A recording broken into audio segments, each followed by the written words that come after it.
Já está ligado, não?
Boa noite a todos. Eu dou boas-vindas a todos nessa terça-feira. Peço que desliguem todos os celulares e iniciamos com a divulgação do movimento espírita. Tá? A casa, no dia 15 de dezembro de 2023, às 18h30, falará a confraternização de final de ano, e todos estão convidados, tanto daqui da Assembleia, quanto também dos que estão assistindo virtualmente. Vai ser um grande prazer receber a todos e que a gente possa se confraternizar, possa se abraçar e possa estar juntos antes das festas natalinas e de final de ano. Na casa, a gente tem as atividades nas quintas-feiras, né, que é os estudos do Livro dos Espíritos. Também estamos tendo também nas quintas-feiras o encontro para estudo da mediunidade. Nos sábados temos a evangelização, às 9h da manhã, e aos sábados temos o ESG às 10h45. Temos também um ESG à terça-feira, às 19h, e convidamos todos também, tanto para o ESG de sábado, quanto para o ESG de terça-feira. Para quem não sabe, ESG é estudo sistematizado da doutrina espírita, onde a gente vai conversar sobre os temas que às vezes são citados aqui nas palestras públicas, mas de uma maneira muito mais à vontade, como um grupo de estudo mesmo, que a gente senta e cada um vai falando as suas posições, vai tirando as suas dúvidas, vai conversando e fazendo uma troca de informações. Eu convido a todos que quiserem que participem conosco nesses estudos, ou na terça ou no sábado. É algo que eu acho bem interessante da gente fazer, sem contar o estudo dos Espíritos também, do Livro dos Espíritos na quinta, e da mediunidade daqueles que têm interesse também de estudar um pouco sobre mediunidade. Nós teremos hoje a palestra da nossa irmã Bárbara, com o título A Visita da Verdade, né? Temos também a questão de doação, quem quiser doar casca de legumes, de frutas, desde que não traga frutas cítricas, a gente também está aceitando, principalmente pó de café, tá? E casca de ovo, que a gente também usa na horta. Aqueles que quiserem também visitar e colher a horta também nos finais de semana, ou até quando vier aqui, mesma noite, lá dá para acender, e aqueles que tiverem interesse de ir lá fazer alguma colheita de alguma de alguma erva, de alguma leguminosa, falar as ordens, tá? Queria também divulgar a questão da Rádio Rio de Janeiro, né? A campanha para conseguir novos colaboradores com 0800, aplicativo Associe-se ao Clube da Fraternidade e ajude a manter a Rádio Rio de Janeiro no ar. Né? Qualquer dúvida que tiver, pode perguntar na recepção aqui da casa. Bem, hoje nós temos como abertura a lição 93, Altar Íntimo. Temos um altar, Paulo, Hebreus 13:10. Até agora construímos altares em toda parte, reverenciando o Mestre e Senhor, de ouro, de mármore, de madeira, de barro, recamados de perfumes, preciosidades e flores. Erguemos santuários e convocamos o concurso da arte para os retoques de iluminação artificial e beleza exterior. Materializado o monumento da fé, ajoelhamo-nos em atitude de prece e procuramos a inspiração divina. Realmente, toda movimentação nesse sentido é respeitável, ainda mesmo quando cometemos o erro comum de esquecer os famintos da estrada em favor das suntuosidades do culto, porque o amor e a gratidão ao poder celeste, mesmo quando mal conduzidos, merecem veneração. Todavia, é imprescindível crescer para a vida maior. O próprio Mestre nos advertiu, junto à Samaritana, que tempos viriam em que o Pai seria adorado em espírito e verdade. E Paulo acrescenta que temos um altar. A finalidade máxima dos templos de pedra é a de despertar-nos a consciência. O cristão acordado, porém, caminha oficiando como sacerdote de si mesmo, glorificando o amor perante o ódio, a paz diante da discórdia, a serenidade à frente da perturbação, o bem à vista do mal. Não olvidemos, pois, o altar íntimo que nos cabe consagrar ao divino poder e à celeste bondade. Comparecer ante os altares de pedra, de alma cerrada à luz e à inspiração do Mestre, é o mesmo que lançar um cofre impermeável de trevas à plena claridade solar. Se as ondas luminosas continuam sendo ondas luminosas, as sombras não se alteram igualmente. Apresentemos, portanto, ao Senhor as nossas oferendas e sacrifícios em cotas abençoadas de amor ao próximo, adorando através do altar do coração. E prossigamos no trabalho que nos cabe realizar. Graças a Deus. Pedimos a Deus nesse instante que nos ilumine, que nos dê condições do entendimento, abrindo nossas consciências para as verdades que poderemos aprender hoje. Que nós tenhamos o coração repleto de entusiasmo, com a força de Deus dentro de nós, diante das adversidades que o mundo nos oferece. Que possamos ter muita fé, muito amparo, pois essa casa é a casa também de acolhida, de amparo e de amor. No plano do invisível, a casa se ergue também no auxílio de muitos irmãos que aqui comparecem nesse instante. E assim, todos nós, juntos nessa corrente, encarnados e desencarnados, estamos aqui hoje, oferecendo nesse altar de Deus, com muito júbilo e com muito amor, a nossa gratidão. Gratidão ao Pai pela vida que tivemos, pela vida que temos, pelas oportunidades que nos foram dadas, pela oportunidade que nos é dada a todo instante. Para todos nós, tanto nesse plano quanto no outro, todos nós temos a oportunidade maior de mudar, de transformar nossas realidades em coisas cada vez maiores e mais significativas para o universo que nos cerca. Que tenhamos a consciência de que nós somos a força motriz dessa mudança. Que Deus possa nos auxiliar e nos amparar diante de tudo que está a nos acontecer individualmente e no coletivo. E que assim possamos seguir com muito amor e muita fé rumo à vitória, pois a nossa encarnação é uma chance única. Que Deus esteja conosco hoje, agora e sempre. Graças a Deus. chamar minha irmã Bárbara, para que vai falar a visita da verdade. Está aqui comigo.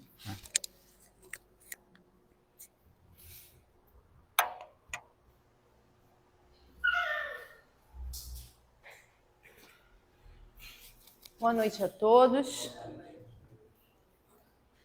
Hoje a gente vai comentar sobre o capítulo 25 do livro Jesus no Lar, que tem como título A Visita da Verdade. Quando eu olhei o título, eu falei assim, mas a verdade faz visita? O que será que vai trazer, né, nesse estudo? E aí, então, a gente vai começar com uma passagem bem conhecida em João. Não sei se dá para vocês verem bem, por causa... Não tem como apagar uma pelo menos as pequenininhas aqui em cima. Melhorou? Sim. Conhecereis a verdade vos libertará, né? A gente escuta muito essa passagem, está lá em João, capítulo 8, versículo 32. Que verdade é essa que Jesus falou? Que libertação é essa? E é baseando-se nessa passagem do Evangelho de João que nós vamos associar o nosso estudo do livro de hoje, que é Jesus no Lar. Então, como vocês já sabem, Jesus adorava ensinar por parábolas, né? E nessa época ele vivia em Cafarnaum, na casa de Simão Pedro, e ao conversando, né, um com o outro ali, os outros discípulos também, surge vamos dizer assim, essa história que Jesus vai nos relatar. Então, o nosso estudo do livro Jesus no Lar começa assim. Certa feita, disse o mestre que só a verdade fará livre o homem. E talvez porque lhe não pudesse aprender de imediato a vastíssima extensão da afirmativa, perguntou-lhe Pedro no culto doméstico. Então, quando Jesus fala que só a verdade é capaz de libertar o homem, Pedro não entende muito bem. E aí pergunta, né, indaga ao mestre, Senhor, que é a verdade? Jesus fixou no rosto enigmática expressão e respondeu, a verdade total é a luz divina total. Vamos parar aí um pouquinho. A verdade total é a luz divina total. Será que nós conhecemos a verdade total? Conhecemos a luz divina total? Estamos prontos para conhecê-la? Também não. E se a gente for olhar na história das religiões, a gente tem aí três grandes marcos para nós espíritas. A luz, por exemplo, vamos fazer uma comparação aqui. Quando alguém vive no escuro, a gente não pode simplesmente ir lá e acender uma luz e jogar um foco de luz sobre aquela pessoa, porque aquela luz pode levar cegueira àquela pessoa. Tem bebezinho que precisa de uma incubadora. Nas incubadoras, eles precisam ter os olhinhos tampados, porque se eles ficam na incubadora sem tampar os olhos, corre risco daquela luz ali acabar cegando esses bebês. Então é a mesma coisa. Se nós vivemos no escuro, uma luz repentina pode nos cegar. Então, para nós espíritas, o espiritismo ele foi trazido em 3 épocas, em 3 momentos diferentes. Primeiro, com os mandamentos, a primeira revelação a Moisés. A segunda revelação veio com Jesus e seus ensinamentos. E a terceira com a codificação. Então, a gente percebe que não foi jogado tudo de uma vez. Foi gradativamente. Assim como cada ensinamento. A gente não nasce, um bebê não nasce sabendo de tudo. A gente vai aprendendo gradativamente. Então, a gente conhece a luz total? A gente tem como recebê-la de uma hora para outra, essa verdade total? Também não. Ela precisa nos chegar gradativamente. Então, Jesus continua. Entretanto, o homem ainda está longe de suportar-lhe a sublime fulguração. Ou seja, o homem está longe de suportar, de vivenciar esta verdade absoluta, essa verdade total. A gente ainda está anos-luz dessa verdade. Nesse momento, eu coloquei as palavras deitadinhas e sempre com um tópicozinho quando seriam meus comentários, para diferenciar do texto original, tá? Então, nesse momento, pensamos nas pessoas que se arvoram os donos da verdade. Quem não conhece um dono da verdade, né? Sempre tem alguém que sabe todas as coisas, né? Tudo que você fala está errado, é o detentor de todo conhecimento e sabedoria. Eu costumo falar que é a reencarnação de Einstein, de Isaac Newton. Quando a pessoa é muito íntima e começa... Tá bom, esqueci que você é a encarnação de Isaac Newton, de Einstein. Não vale a pena discutir. Então, quem não conhece alguém que se acha detentor de toda a verdade, né? Os donos da verdade, que não aceitam a possibilidade de estarem equivocadas. São pessoas que, por mais que você saiba que aquilo ali está errado, que não é assim, eles não aceitam. Às vezes a gente vê quebrar a cara ali na frente, porque eles não aceitam um outro posicionamento. Eles são detentores de toda a verdade. Será que esta pessoa detém, de fato, pleno conhecimento sobre algo? Algum conhecimento, eu acredito que sim. Agora, pleno conhecimento, não. O quão arrogante pode ser alguém de se portar como dono da verdade quando, de fato, sequer temos condições, de acordo com o texto, de suportar a sublime fulguração, ou seja, a intensa luminosidade, o intenso brilho que é a verdade. E aí essas pessoas que se acham sabichões, que sabem de tudo, passam como arrogantes. E aí as pessoas acabam se distanciando, né? É chato conversar com alguém que sabe de tudo, sempre, que não dá o braço a torcer. Então, a gente começa a distanciar-se. Isso lembra também que, não raro, no Livro dos Espíritos, Kardec começava a questionar os espíritos sobre determinado assunto e seguia perguntando, validando o entendimento. Kardec, como sempre, não bastava uma resposta. Ele ia lá e formulava outra resposta. E ele instigava os espíritos. Então, a gente vai ver, um pouquinho na frente, a citação do Livro dos Espíritos, em que ele pergunta sobre a verdade. Ele fazia perguntas reiteradas e chegava em um ponto onde a espiritualidade alerta que não tem condições de nós encarnados compreendermos a partir dali. Então, o que a espiritualidade diz? Até um determinado momento, a gente possui a capacidade de compreensão. Mais do que aquilo, nós ainda não temos condições evolutivas de compreender. A própria espiritualidade nos diz isso. É brilho demais os nossos olhos limitados. É aquela luz que a gente não conseguiria suportar. Então, no Livro dos Espíritos, na questão 628, Kardec pergunta, né, por que a verdade não esteve sempre ao alcance de todos? É o que os espíritos respondem. É necessário que cada coisa venha a seu tempo. A verdade é como a luz. É preciso que nos habituemos a ela pouco a pouco, pois de outra maneira nos ofuscaria. Então, só reafirma aí o que a gente está comentando sobre uma luz, né? A luz divina total, a verdade total, que nós não estamos ainda preparados para recebê-la. Então, vamos ficar na ignorância? Não.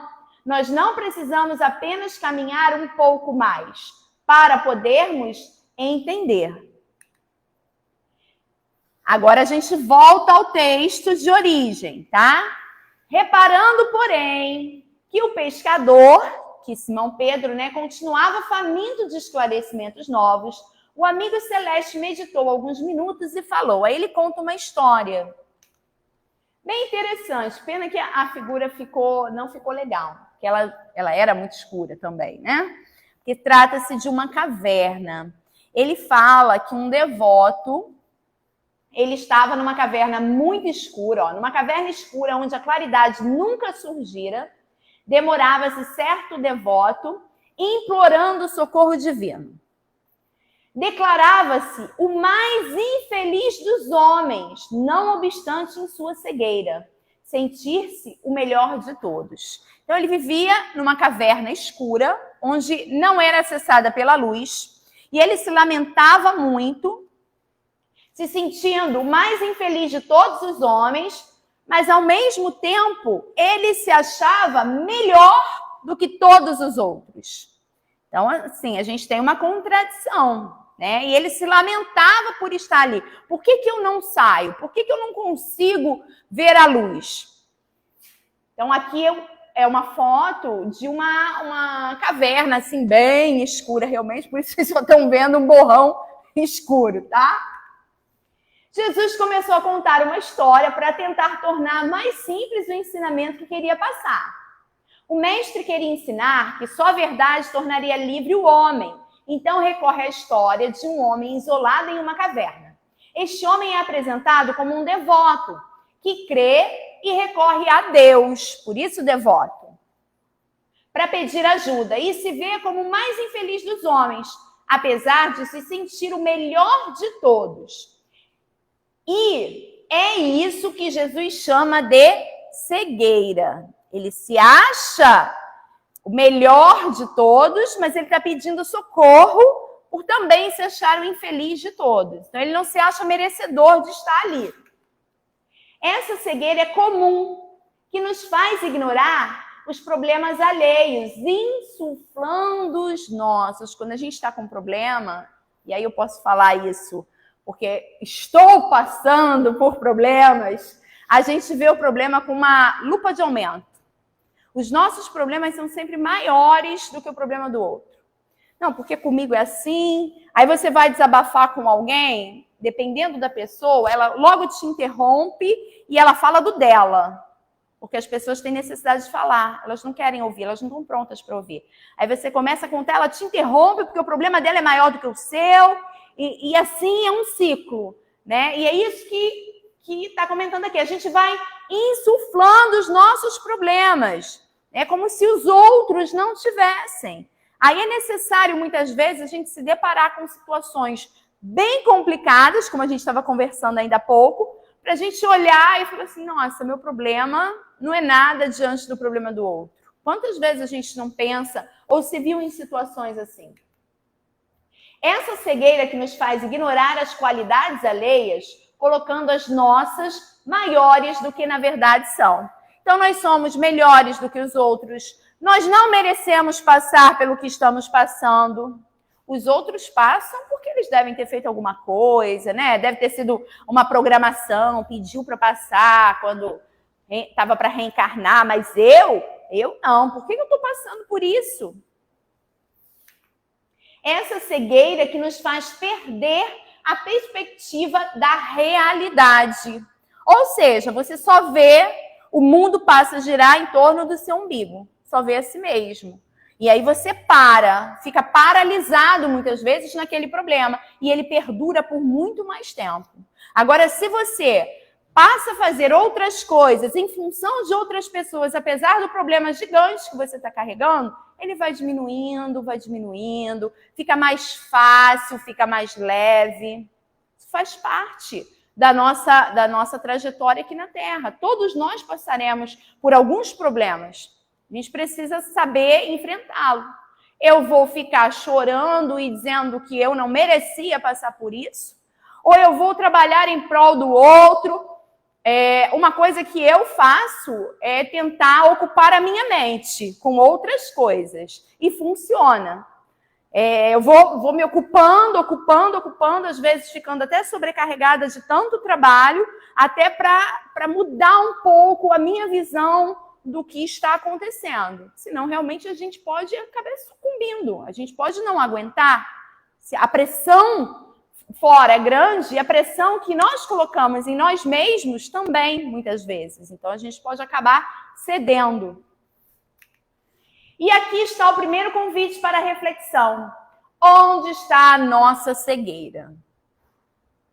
Isso aí cada um vai responder, pensar para si mesmo. O que será que ignoramos sobre nós mesmos e sobre aqueles que nos cercam? Se eu pedisse aqui para alguém falar de si, fulana, Jane, fala de você. A Jane falaria dela. Agora, se eu pedir a Antônia para falar da Jane, a Antônia vai falar da Jane de uma forma diferente. Porque quem está por fora nos enxerga de outra forma. Então, a nossa verdade não vai ser a mesma verdade do outro. E a gente precisa respeitar. E às vezes o que a gente acha que é muito grande, o outro olha para a gente e vê como sendo tão... Nossa, mas a Bárbara está dando tanto valor a isso, tá? Sabe? E ela podia mudar um pouco de rota, pensar em outras coisas. Então, e sobre aqueles que nos cercam, que acaba nos atrapalhando na percepção da nossa realidade. Acaba por impedir que tiremos proveito das oportunidades de atuação do bem. Porque às vezes eu me sinto tão mal, meu problema é tão enorme, que eu não tenho condições de ir lá no centro espírita varrer ali à frente, me colocar à disposição num estudo. Não, porque eu estou passando uma situação muito difícil. Então, eu não tenho forças para ir. A gente tem muitas desculpas, né? Nós temos o hábito, nós encarnados, dos desculpismos, né? Qualquer coisa. Choveu é desculpa, está muito calor é desculpa. Qualquer coisa é motivo para a gente se desculpar. Tudo bem, eu vou descansar, eu estou muito cansada. Então, voltamos ao texto. Reclamava contra o ambiente fétido, lembrando que é o devoto, em que se achava. O ar empestado sufocava-o. Dizia ele em gritos comoventes. Pedia uma porta libertadora. Vamos parar aí um pouquinho. Uma porta. Ele queria uma facilidade. Ele queria uma porta. Abre uma porta para eu sair. Quantas vezes nós não queremos também uma porta? Que o conduzisse ao convívio do dia claro. Afirmava-se robusto, apto, aproveitável. Por que motivo era conservado ali, naquele insulamento doloroso? Chorava e bradava, não ocultando aflições e exigências. Não aceitava qualquer coisa, não. Ele era exigente. Que razões o obrigavam a viver naquela atmosfera insuportável? Ele se coloca na posição de merecedor de um atalho, que é a porta que ele tanto pede, de alguém que pede ajuda para encontrar e percorrer um caminho. Isso ainda é agravado porque se dizia robusto, aproveitável, mas ele não fazia por onde. Em vez de buscar a saída da caverna, ficava apenas clamando e exigindo por esta ajuda. Parece esperar que algo externo lhe dê o impulso.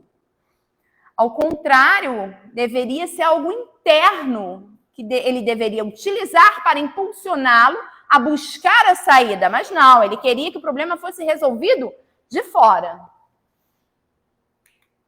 É como esperar para ganhar fortunas, esperar uma condição absurda surgir para então viabilizar alguma ação. Quantas pessoas não falam assim, se eu ganhasse na Mega Sena, eu ia ajudar um abrigo, eu ia fazer caridade, eu ia abrir uma instituição, uma ONG. Gente, você não precisa de dinheiro para ir lá ajudar, não. Só precisa doar tempo, boa vontade. Com certeza, cada um de vocês aqui conhece pelo menos uma pessoa que já falou isso. Se eu ganhasse na loteria, na Mega Sena. A mesma coisa do estudante que não se esforça para aprender e coloca a culpa no professor que não é bom o suficiente. Aliás, isso aí a gente entende bem, né? Que aqui tem vários professores. Qualquer nota ruim, a culpa é do professor. Não quer dizer que as condições externas não são importantes. Elas são e podem viabilizar ou não determinadas coisas. Porém, se não nos esforçamos, Se não fizermos a nossa parte, como vamos esperar que algo externo venha e resolva tudo? Quais as portas que estamos esperando passivamente? Será que a gente está tentando buscar essas portas ou a gente também está ali esperando? Só lembrar a passagem da porta estreita, né? Que ela é estreita. Ela não é uma porta larga, né? Precisa de muito trabalho para você conseguir passar por ela. Quais as cavernas nas quais deveríamos tentar sair? Quais são as cavernas que hoje nos amedrontam? Que estão no nosso interior? E que nós temos que tentar achar saída. Eu tenho algumas. Notando, voltamos aí ao texto, notando nosso pai que aquele filho formulava súplicas incessantes entre a revolta e a amargura, profundamente compadecido, então enviou-lhe a fé. Aí eu botei a fé bem grande, azul, né? Vai lá, fé, vê se dá um ânimo nele. A sublime virtude exortou a confiar no futuro e a persistir na oração. O infeliz consolou-se de algum modo, mas a breve tempo voltou a lamuriar. Então consolou um pouquinho, mas voltou a fazer as mesmas coisas. Mas o que seria a visita da fé? De que forma nós somos visitados pela fé? E aí, são questões para pensarmos. Quando a gente está muito abalado com o nosso problema, a fé ela nos visita, porque o Pai ele não esquece da gente. Em que momento essa fé ela vem nos visitar? De que forma? A fé nos visita com tudo que nos inspire a confiança em Deus, a confiança no futuro.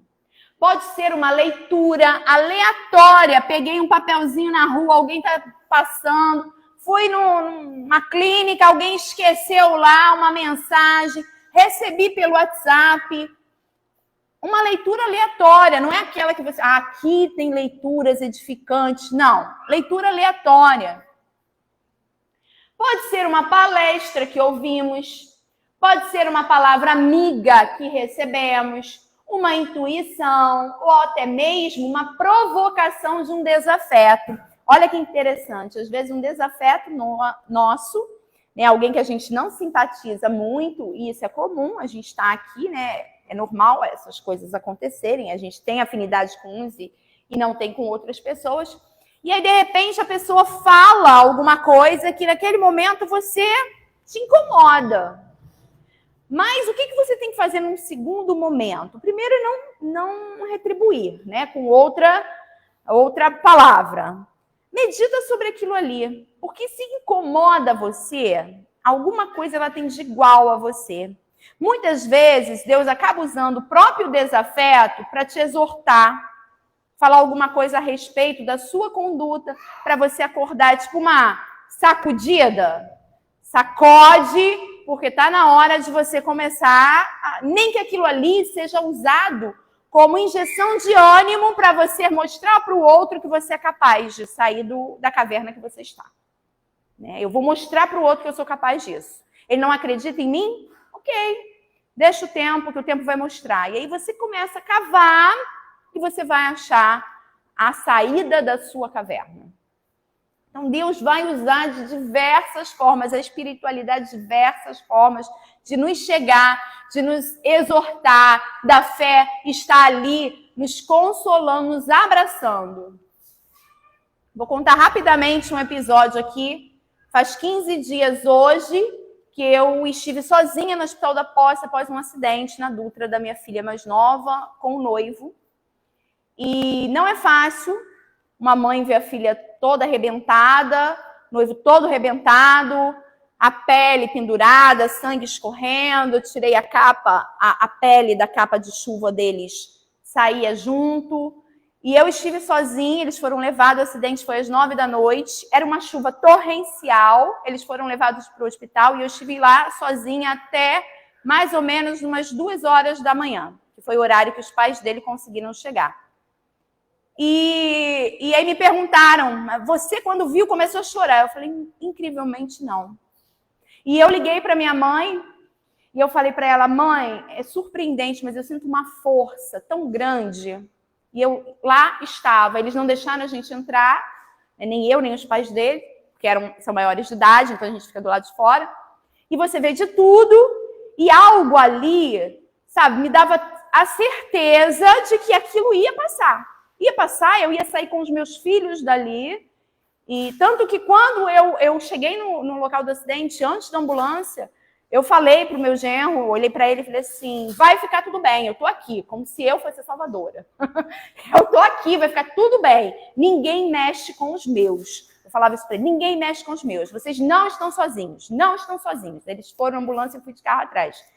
E a gente está aí passando por essa luta, fazendo curativos, aquela coisa toda que tem que fazer as bandagens. E vai passar. E vai passar. É fácil? Não é. Eu só vim chorar uma semana depois. Uma semana depois que a ficha caiu. Mas na hora, aquilo, sabe? E aconteceram vários problemas, vários pacientes chegando. Então é um hospital que recebe, a Baixada inteira vai para lá. Então tiveram outras situações muito piores de eu ver sair da ambulância. Outros motociclistas também, que tinham sofrido acidente, teve engavetamento, então foi todo mundo para lá. Então, assim, e eu falei com a minha mãe, não sei se ela lembra, por telefone, que eu falei assim, eu tô bem, eu tô muito forte. Eu sinto uma força espiritual. E eu fiquei ali, claro, né, em oração, e só quem me dava alguma notícia, e Deus coloca anjos, era o segurança. Eu não posso deixar a senhora entrar. Mas de vez em quando eu vou lá, passo o olho e trago alguma notícia para a senhora. E assim ele fez, quando chegaram os pais do meu genro, ele conseguiu, ele falou assim, eu vou deixar a senhora entrar. Eu falei, eu não quero entrar porque eu os vi. Eles estão bem, né, vivos. Eu deixo a mãe dele entrar, porque mãe precisa ver, né? Então, eu falei para ela, você fica aí que ele vai deixar entrar. Aí ela veio, eu vi, eles estão bem, nos abraçamos. Então, assim, a gente passa. Mas passa, gente. Eu estou aqui, eles estão vivos. Graças a Deus. Podiam não estar, podiam ter desencarnado. Não era o momento. Não era. Sabe? Coração de mãe, depois que a gente se torna mãe, pai, a gente sabe como é que é ver, né, Sandrinha? A Sandrinha também passou por uma situação, Luiz, ver um filho numa situação dessa. Não é fácil. Mas a gente passa. É nesses momentos que a fé, você olha o outro do lado, uma situação muito pior, e você fala, não, os meus estão vivos. Eles entraram vivos falando, me reconheceram, deram todos os dados para o médico da ambulância, então eles estão conscientes.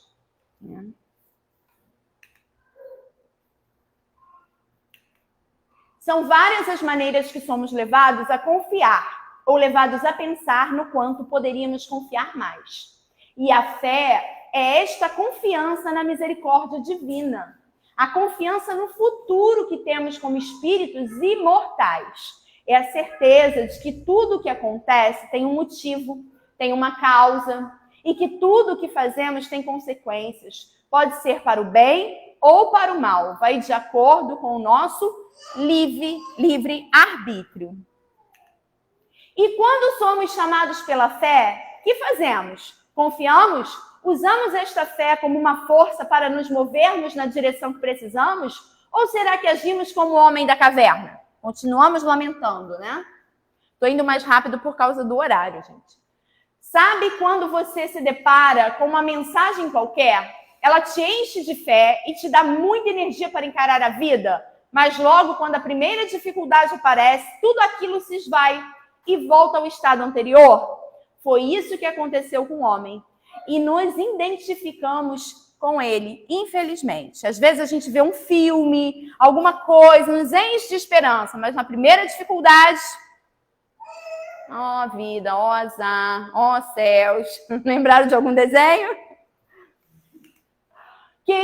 Aí voltamos ao texto. Queria fugir ao monturo. E como se lhe aumentassem as lágrimas, o Todo-Poderoso mandou-lhe então a esperança. Vai lá, esperança. Vê se ajuda essa criatura que não para de se lamuriar. A emissária afagou-lhe a fronte suarenta e falou-lhe da eternidade da vida, buscando secar-lhe o pranto desesperado. Para isso, rogou-lhe calma, resignação e fortaleza. O pobre pareceu melhorar, mas, decorrida algumas horas, retomou a lamentação. Não podia respirar, clamava em desalento. Não adiantou também. Ela foi lá, falou, né? Tem esperança, resignação. Aí, por alguns minutos, ele melhorou, depois volta àquele mesmo estado inicial. A esperança veio para completar o trabalho que a fé tinha começado. A confiança fraquejou, mas a esperança nos faz lembrar do que há por vir e que pode ser melhor. A fé nos dá a certeza do futuro, mas a esperança nos faz pensar neste futuro com mais positividade. Com fé e esperança, como não superar as dificuldades? Talvez neste ponto, nós sentimos tentados a julgá-lo, a pensar que ele não está se ajudando, que não deu valor à fé e à esperança que recebeu. Mas às vezes, não somos todos assim? Será que nós não nos lamentamos demais em relação às nossas dificuldades? E quem somos nós para julgar a lamentação alheia? Voltamos ao texto. Condoído, então, o Senhor determinou que a caridade procurasse. A nova mensageira acariciou e alimentou, endereçando-lhe as palavras de carinho, qual se lhe fora abnegada a mãe. Então, a caridade ali tratou, né, como se fosse uma mãe, um bebê e tal, afagou-lhe. Veio agora a mais bela de todas as virtudes, a caridade. Ele já recebeu a fé que lhe daria confiança para seguir, a esperança que permitia acreditar em um futuro melhor. E chegou a caridade, lhe acolhendo, lhe ajudando, dando suporte para se levantar. Todavia, voltamos ao texto, porque o mísero prosseguisse gritando, revoltado, o pai então chega. Agora eu vou mandar então a verdade. Eu mandei a fé, a esperança, a caridade. Não adianta? Então agora, chega. Sabe quando a gente cansa? Chama a atenção do filho. Chama a atenção, chama a atenção. Então chega, acabou. É o limite? Chegamos no limite? Manda a verdade. Ele viu surgir um clarão na caverna. Gente, isso é uma parábola, tá? Mas aí é a pessoa que viaja na história. Quando a portadora de esclarecimento se fez sentir na forma de uma grande luz, o infortunado, então, viu-se tal qual era, que a luz entrou. A gente só enxerga, isso é física, tá, gente? A gente só enxerga porque existe luz. Então, se não existisse a luz branca, a gente não enxergaria as coisas. Então, quando a luz entrou, ele passou a ver a si mesmo. E olha o que aconteceu. Apavorou-se. Seu corpo era um conjunto monstruoso de chagas pustulentas da cabeça aos pés. E agora percebi, espantado, que ele mesmo era o autor da atmosfera intolerável em que vivia. É uma pena vocês não conseguirem ver a imagem, porque eu procurei uma imagem que chocasse mesmo, tá? Nessa época era muito comum a hanseníase, né? Hoje hanseníase, naquela época lepra.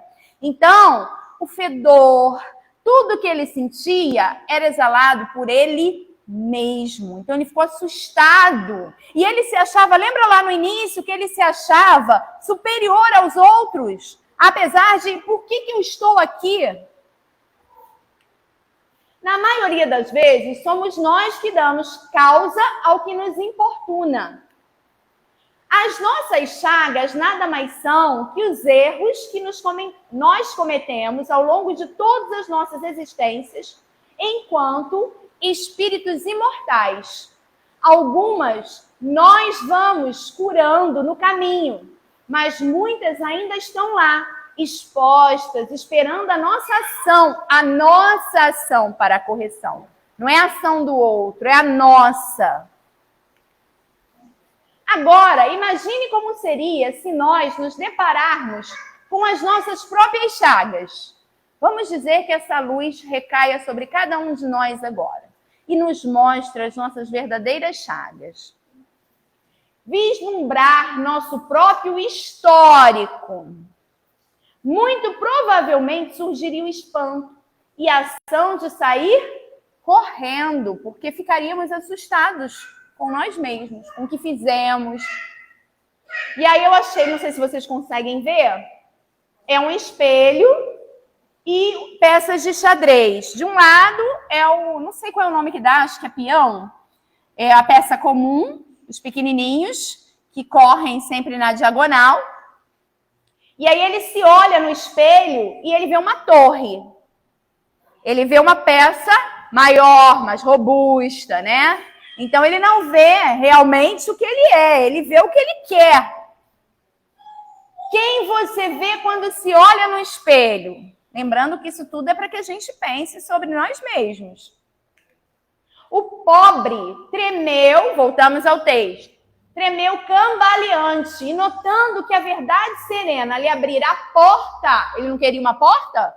Abriu a porta de libertação, horrorizou-se de si mesmo, sem coragem de cogitar da própria cura, longe de encarar a visitadora frente a frente para aprender a limpar-se e purificar-se, fugiu, espaforido, em busca de outra furna onde conseguisse esconder a própria miséria, que só então reconhecia. O mestre fez longa pausa e terminou. Assim ocorre com a maioria dos homens perante a realidade.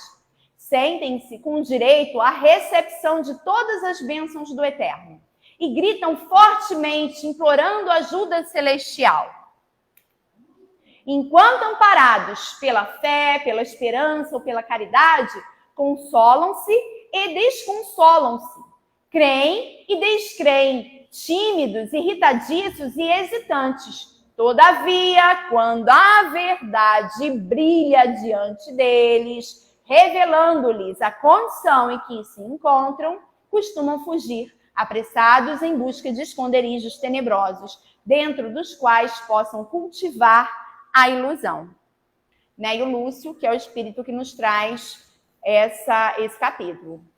Lembrando que isso aí somos nós. Quando nós nos deparamos com a verdade, quantas vezes a gente... então não quero mais, eu vou ficar na minha. E aí você se fecha para determinada situação. Porque você viu ali as chagas, a escuridão que você possui. Você não quer tentar melhorar. É mais fácil você se fechar. E é isso que ele nos fala. Bom, este homem não suportou compreender que, na verdade, era ele que dava causa a todo o seu sofrimento. Ele não suportou encarar a verdade de que amenizar aquele sofrimento dependia especialmente dele mesmo.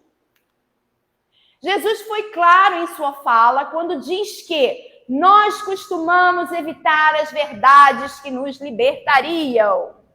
É muito cômodo arrumar desculpas para nos boicotar. E como é duro parar e pensar nisso. Como é difícil encarar a realidade, perceber o quanto nós que atrapalhamos a nossa caminhada. Então, fica aqui alguns convites. O de pensar na nossa cegueira, de pensar na nossa caverna, o convite para nos ampararmos na nossa fé, na esperança, na caridade. Nos ampararmos. Porque é necessário um amparar o outro. Porque, às vezes, nós nos sentimos muito fracos diante de alguma situação. E é necessário um irmão ter essa percepção, a intuição, às vezes, um abraço. Um abraço que fortalece, que te reanima, que faz com que você perceba que o outro, de alguma forma, se importa com você. Mas sem esquecer de encarar a verdade e se encher de coragem para realizar aquilo que pode nos ajudar a sair da nossa caverna, a curar as nossas chagas e a buscar a nossa luz. Então, é um exercício diário, Santo Agostinho já falava isso, né? É uma autoavaliação diária, não dá para deixar para fazer no último dia do ano. Você não vai lembrar tudo o que aconteceu. Lógico que a gente lembra, sim, de algumas coisas, mas tudo diariamente, o que eu fiz hoje, aonde eu errei, o que eu podia ter melhorado, o que eu não precisava ter falado, o que eu falei. Então, é o que a gente chama, nós espíritas chamamos de reforma íntima. É o autoconhecimento. Então, a gente termina com o que nós começamos. Eu achei esse GIF, achei bonito, que é uma luz irradiando a partir ali de Jesus, né? E, novamente, João 8,32, conhecereis a verdade, e a verdade vos libertará. Tá? Então, agradeço a oportunidade, que todos tenham uma noite abençoada, de muita paz, muita luz. Obrigada.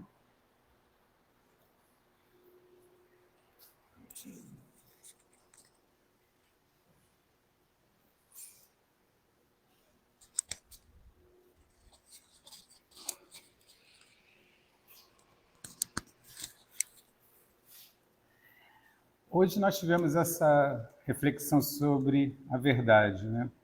Muitos de nós, às vezes, se sente incapaz de ver a própria verdade. Somos nós mesmos, né? Com essas dificuldades, sentindo a vergonha, às vezes, diante de Deus, dos nossos erros, de nossas falhas, de nossas situações, da nossa própria situação. Como nesse exemplo, ele se esconde depois de ter recebido todas as bênçãos do Senhor. Recebeu a caridade, recebeu a verdade, recebeu a caridade, recebeu a esperança, recebeu a fé, mas mesmo tendo recebido tudo, no final ele não conseguiu olhar para si mesmo, porque se sentiu envergonhado. Quanto de nós nos sente envergonhado diante das questões nossas do dia a dia, de nossas ações, de nossas atitudes, do que nós estamos a fazer? E aí fica a reflexão também que a irmã trouxe, mas também faço uma outra, né, de que nós temos que perceber que nós somos amados e protegidos por Deus em todas as circunstâncias. Em nenhum momento Deus deixou ele sozinho. Mandou sempre alguém, mandou sempre um auxílio, alguém que pudesse apoiá-lo. Então nós somos isso, amados e protegidos por Deus. Tanto quando estamos encarnados, quando estamos desencarnados, a gente está sendo apoiado pelo Pai Maior, em todas as circunstâncias. Só basta que a gente não se sinta envergonhado perante esse Deus, diante da nossa pouca luz, de nossas feridas, como no caso da questão também. Essa é a reflexão que eu também fiquei a fazer e quis compartilhar um pouco com vocês aqui, dos pensamentos, né? E aí eu peço que todos fechem os olhos, agradecemos a Deus essa oportunidade de aprendizado, que possamos sair daqui hoje com muita fé nos nossos corações, com muita esperança no mundo, com muita esperança em nossas vidas, no nosso cotidiano, para termos força para seguir em frente. E mesmo depois de todas as situações, sempre haverá momentos de benesse e de bonança. Haverá sim um dia quente como hoje, mas também haverá a chuva, também haverá o frescor, também haverá a possibilidade de vida. A chuva traz essa vida, inicia tudo, refaz os ciclos, e assim somos nós. Que um novo dia surja em todos os nossos corações, mesmo diante das adversidades que estamos a enfrentar, cada um de nós. Pois nós somos amados e protegidos por Deus. Graças a Deus. Assim seja. Aqueles que quiserem participar agora do passe, teremos o passe aqui.